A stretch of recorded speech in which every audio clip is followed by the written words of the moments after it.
আসসালামু আলাইকুম। আজকে আমার খামারে ফার্মে মুরগিগুলো বয়স হয়ে গেছে 2 মাস। 2 মাস যেহেতু হয়েছে তাই এগুলোকে এখন রানীক্ষেতের ভ্যাকসিন বা BCRDB যে ভ্যাকসিন আছে এই ভ্যাকসিনগুলো দিতে হবে। তাই সকালবেলা ঘুম থেকে উঠে হেঁটে চলে আসলাম আমার মুরগির খামারে। খামারে এসে দেখলাম যে খামারটা অপরিষ্কার, তাই আগে খামারটা ভালোভাবে পরিষ্কার করে নিলাম। কারণ আমি সপ্তাহে একদিন বাড়িতে যাই, এমনিতে আমার খামারটা দেখাশোনার দায়িত্ব করে আমার ছোট ভাই, তো এই জন্য আমি খামারটা ভালোভাবে আজকে পরিষ্কার করে নিলাম এবং কি নিচে যে কাঠের গুঁড়োগুলো দিয়েছিলাম এগুলো ভালোভাবে উল্টিয়ে দিলাম যেন নিচে গ্যাস না জমে। ফাইনালি খামারটি সুন্দরভাবে পরিষ্কার করার পর আমি রানীক্ষেতের ভ্যাকসিনটা নিয়ে আসলাম বা BCRDB যে ভ্যাকসিন আছে এই ভ্যাকসিনটা নিয়ে আসলাম। এই ভ্যাকসিনটা আমি 4-5 দিন আগে বাজার থেকে কিনে এনে ফ্রিজে রেখেছিলাম। তো এই ভ্যাকসিনটা হচ্ছে 300 মুরগির জন্য, অর্থাৎ এই ভ্যাকসিনটা আপনি 300 মুরগিকে খাওয়াতে পারবেন। তো এখানে ভিতরে একটা ট্যাবলেট থাকবে এবং কি এই ভ্যাকসিনটা 3 মিলি পানির সাথে মিশাতে হবে। তো আমি সিরিজের ভিতরে 3 মিলি পানি নিয়ে নিলাম এবং কি ভ্যাকসিনের ভিতরে দিয়ে দিলাম। ভ্যাকসিনের ভিতরে পানিটা দেওয়ার সাথে সাথে ভ্যাকসিনের ভিতরে পানিটা অটোমেটিকলি চলে গেল। এরপর ভালোভাবে জাকিয়ে নিলাম যেন ট্যাবলেটে যেন ভালোভাবে মিশ্রণ হয় পানির সাথে।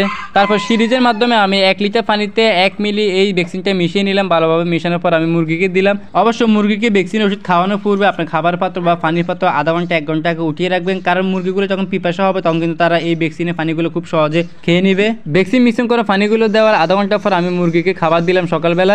এক্ষেত্রে আমি নারিশের স্ট্রেচার যে ফিডগুলো আছে এই ফিডগুলো খাওয়াই আমার মুরগিগুলোকে। তো সকালবেলা খাবার দেওয়ার পর মুরগিগুলো খুব সুন্দরভাবে আরাম করে খাবারটা খাচ্ছে।